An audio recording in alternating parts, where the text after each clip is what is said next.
Welcome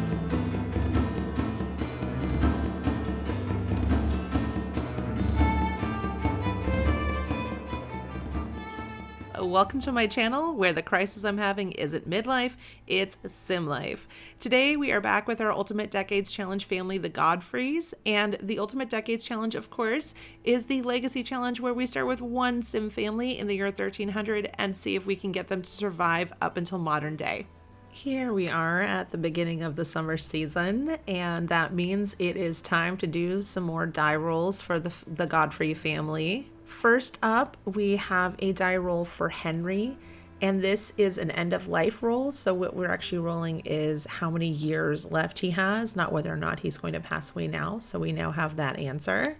Hugo, this is Henry's child, and so this is an age up from a toddler into a child, and he does pass. Lily has the same kind of role going on that Henry had. This is for end of life, so now we have how many more years she gets to live past her next birthday, which happens this season. Then we have Catherine, and she is trying to age up into a teen, and she will successfully do that.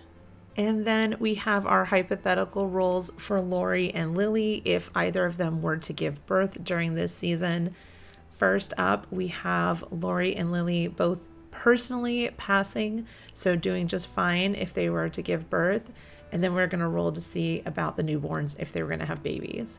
So for Lori, if she were to have a baby this season, they would be fine. For Lily, unfortunately, that is not a good roll. And so at least a first child that she would give birth to this season would not survive. And now that we've got that squared away, let's jump into the game. We're starting off on this beautiful summer morning, which is the beginning of the season and also the beginning of the year 1321. And we are starting off over at Henry and Lily's. They are doing some of their summer planting, trying to get back on track with that. And they have their millions of toddlers running around. We are also very, very close to having another baby from them. It does say that Lily is in her third trimester, and give birth is followed by 3 question marks. So we wanted to make sure that we would be around for that if it happens early in the morning. Otherwise, we should get a pop-up notification if it's later in the day, and we can pop back on over and take a look at what's going on. But I thought I'd start out with them here and just see if we get to see that happen. And poor little Stella is still not doing too well. Well, the other thing we can do while we're over here this morning is it is actually an age up for Henry today. So it's time for Henry to enter into his second half of adult life. Oh no, she had a bladder failure. Oh, well, that happens sometimes when you're about to give birth, but I guess she should go and take a bath. Okay, well, we're gonna have to worry about that in a minute because she's disgusting. Anyhow, Henry is playing with Alfred. He didn't need a change, but I guess he wanted to play. And today, like I was saying, is actually an age up for Henry. We already did the die rolls, so this is not a pass-fail kind of situation with the second half of adult life or the end of adult life phase. It's just a question of how long he will continue to live, like how many additional years. So we've already figured that out. All right, he's not that old. He's only 40, so we're not going to make it crazy.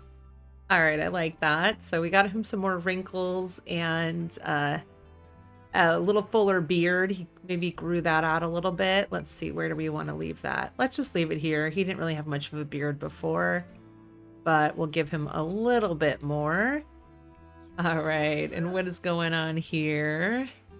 How about you go ahead and water all the plants? That. All right, why is everybody so smelly? What do they all need? They're having fun though. Oh, Christina's playing with Stella.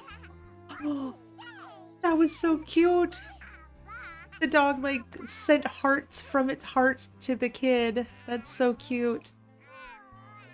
I don't know why the kids always make cat sounds at the dog, but they seem to always make cat sounds and not dog sounds. I don't know.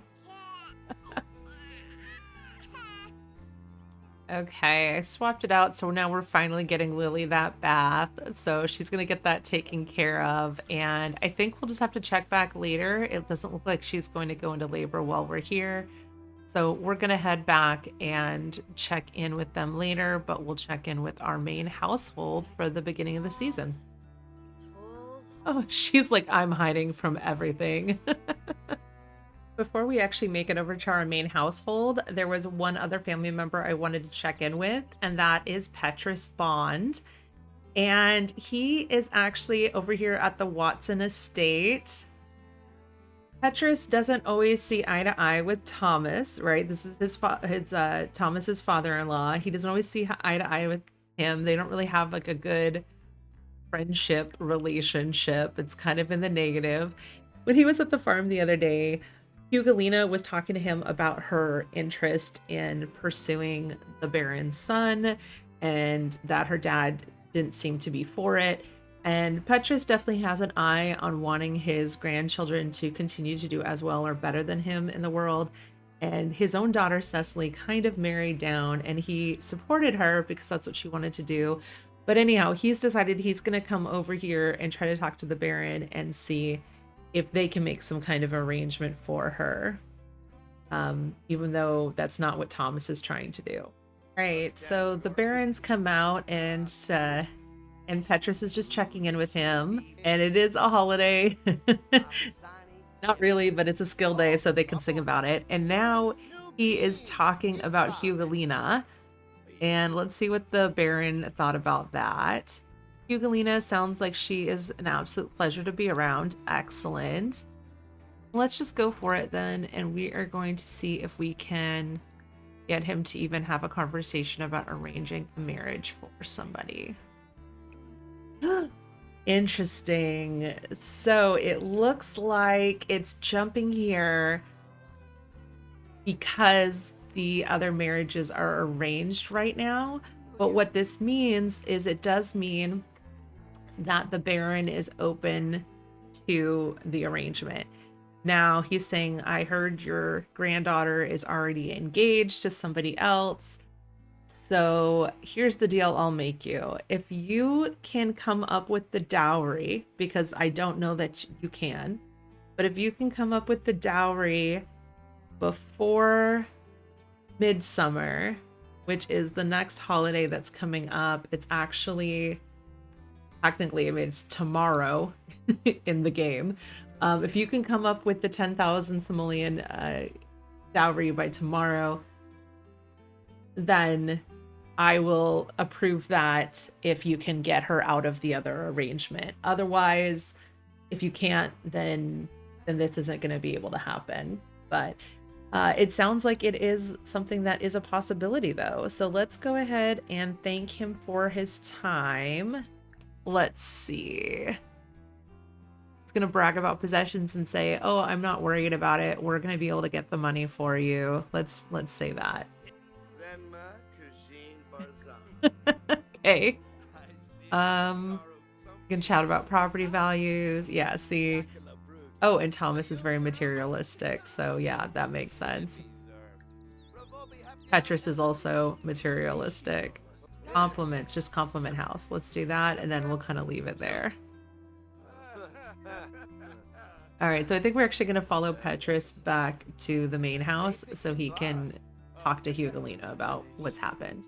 So here we are at our main Godfrey farm, and after the harvest yesterday, I did go through and make some adjustments. So we have an extra shed that we are gonna get another llama for, I think is the plan. We've got all of our crops out front and then kind of an orchard along the side.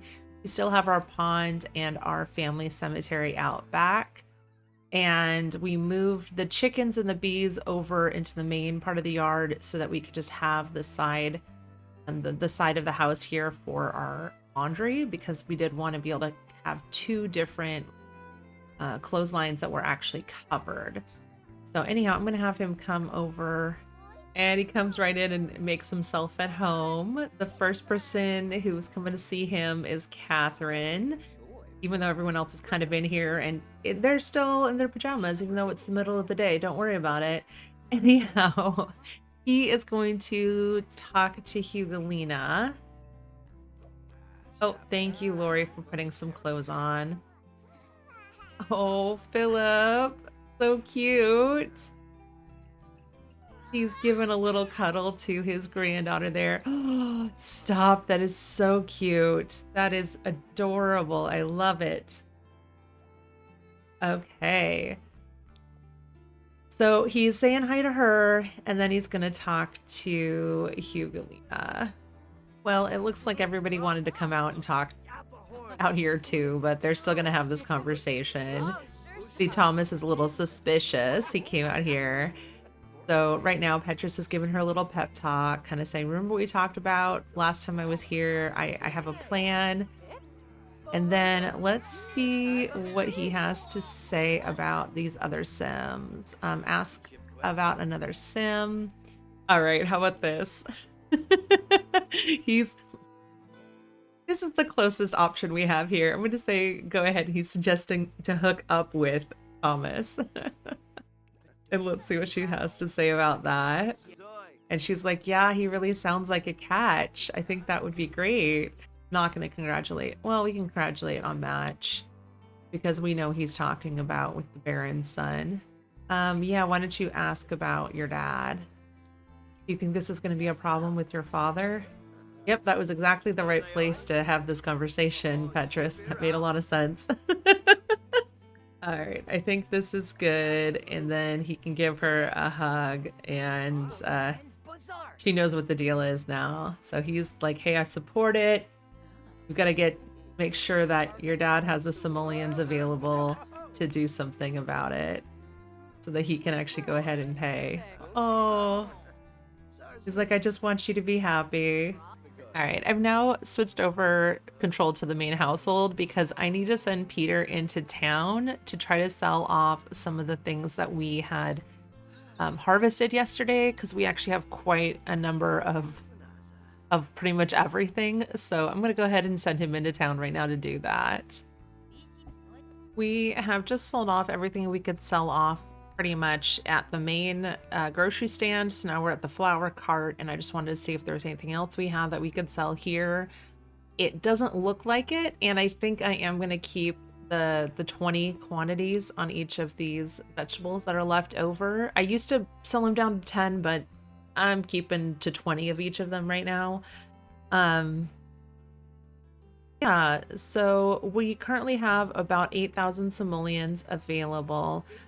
And now we're going to go ahead and send him home with that after I just double check to make sure there isn't anything we need to buy. There might be a few specific seeds we could use this season that we don't have, so I'm just checking that really quickly. Blackberry, and it doesn't look like they have any of that. Just as a seed, I guess I could get one of the packets of seeds for summer. Let's just get a summer seasonal and go from there. All right, we'll head back to the farm. Back at the farm, we see that Thomas had started a bonfire and everyone's kind of gathered around for that. Petrus is still here conferring with Hugalina. Let's go ahead and invite everybody to the bonfire. Everybody's getting nice and warm, even though it's summertime and it really shouldn't be that cold anyhow. Oh, that's so nice of Petrus. Okay, maybe we won't argue. Well, we still should argue with him about parenting. Let's all hang out by the fire together. That's great. Okay, it looks like everyone's actually getting kind of overheated. So I'm going to see if we can extinguish this fire or at least get everybody away from it, because I have to wait till people are not engaging with it anymore, I think, to put it out. All right, I think I got everybody changed out of their clothes so they're not like they're in their officially their summer warm weather. Oh, wait. Oh, there goes Petrus. He's down. Is this third time's a charm, maybe? I think it's been 3 times for him so far that we've seen him get a visit from Grim, who's standing right there. And I feel like it is... Oh, Hugalina was going to go inside. I don't know if she's gonna get back in time, but I feel like it's her, she would be the best one to try to plead for him here. Can she do it? I can't imagine this is gonna work again, but oh my gosh, is it gonna work? Oh no, it doesn't look like it did. Oh, okay. It says Petrus Bond is truly gone after Hugelina's ardent appeal fell on death's deaf ears. Oh no. Where is this gonna leave her in sorry. Why is she smiling all of a sudden? What is this about? Oh, she had good cooking memories with her mom, and in her top-notch trait from being like a good baby or toddler or something just kicked in, and she's like, yeah, you know, the grandfather who was trying to solve this big problem for me in my life about who I have to marry, he just up and dropped dead, and I wasn't able to get him saved. But that's okay, because, you know, I trust, actually, you know what? I take that back. That makes a lot of sense. The idea that she would trust the universe in this moment, if she's the kind of person or the kind of sim to do that, actually does make a lot of sense. Yeah. Because basically she's like, okay, everything looks terrible, but I'm gonna trust it. Oh, and now everybody is really sad. R.I.P. Petrus. Well, Hugelina is definitely starting to feel sad now. That kind of initial sense of, you know, what everything was right with the universe, it's waning a little bit, and she's feeling a little bit concerned and also kind of energized, like she needs to take some kind of action. So we'll see what she decides to do about that. Philip is in here. He is not really disturbed by any of this because he's a toddler, but also because that's not his grandfather. So he's kind of fine with it. He's also really tired, so he's going to go ahead and head to bed. Susanna's in bed. Catherine is thinking about going and doing some archery, but I'm going to actually send her to bed as well. Yeah, let's do that. Go ahead and go to bed. Hugelina, why don't you go cry it out? Peter's in bed already. Oh, he's heading to bed. I see. He's hiding right there. And Thomas, you don't need to sit there. Why don't you use the bathroom and then you can go to sleep. Okay, and Lori's heading to bed as well. So let's go ahead and do that. And we're just gonna leave this very long, tired, difficult, I don't really know. We are gonna leave today here with the passing of Petrus, and tomorrow we are gonna be having a holiday as well as Peter and Hugelina's weddings. Hugelina knew she wasn't going to be able to get any sleep this night, so she snuck out to meet up with Thomas Watson IV, who she has been falling in love with, and she was hoping to marry, but now she's afraid all those plans have gone up in confusion or up in smoke since the passing of her grandfather earlier today. So she wants to talk to him about what's going on. Ooh, first kiss.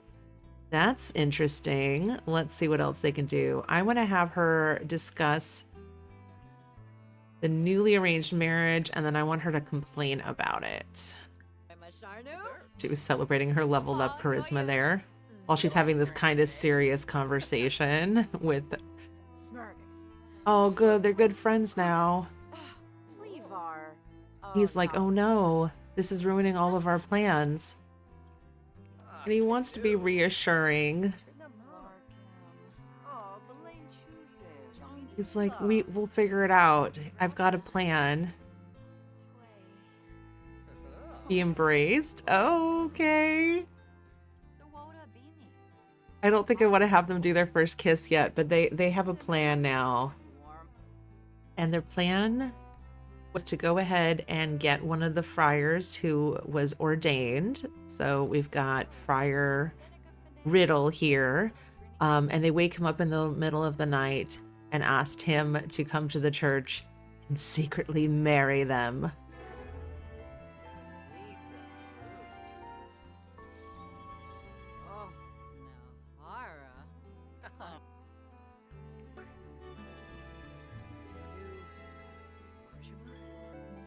I don't know what they think they're going to tell their parents, but you know, they're young and in love. Or her fiance. I don't know what she thinks she's going to tell her fiance.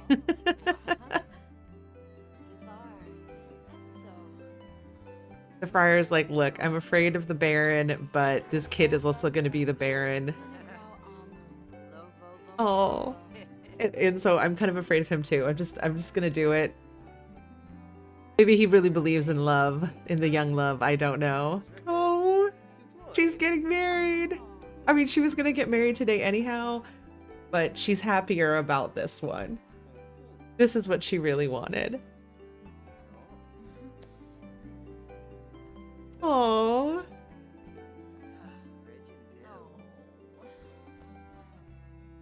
And now she's like, I really need to take a nap.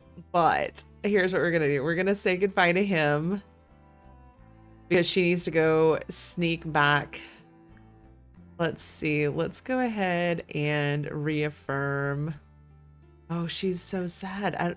I'm glad she was able to get married, that she was that sad. Yeah, it's almost 4 in the morning, so she's got to sneak back home. Okay, and so she's got to sneak back home, but first I'm going to have her ask advice from him about what she thinks she should do. They're going to chat a little bit about how they're going to handle this. Penny, wake up. Let's see what he thinks. He's like, yeah, I know. I'm afraid to talk to my dad too. Oh, it says fire up. She's going to encourage him. He's like, you know what? I'm being a little all over the place this morning. I'm sorry, it's late and this has been a lot. But you know what? I think we can do it. I think it's gonna be okay. And I love you. And love always works out, right? He's like, you're right. I'm gonna go talk to my dad right now. Eugenia manages to make it back to the farm just in time as she is about to collapse in exhaustion. But she is feeling very confident. She, let's see, she is sad about the loss of the family. She's exhausted, but she has that top-notch trait so she's just trusting this is all going to work out. She has her new partner. She's just newly married, and then she also upped some skills, and she got over her fear, I think it was of the dark, from being out here, because she's in a very confident mood. So anyhow, we're gonna get her heading to bed here, and hopefully she doesn't get caught. So it looks like everyone is still asleep when she makes it inside. Oh, you don't need to do that. Just go to bed. Oh, please don't fall asleep in the middle of the floor. That's going to be so suspicious. Go ahead and go to bed. And hopefully she'll at least be able to get a few hours of sleep in here.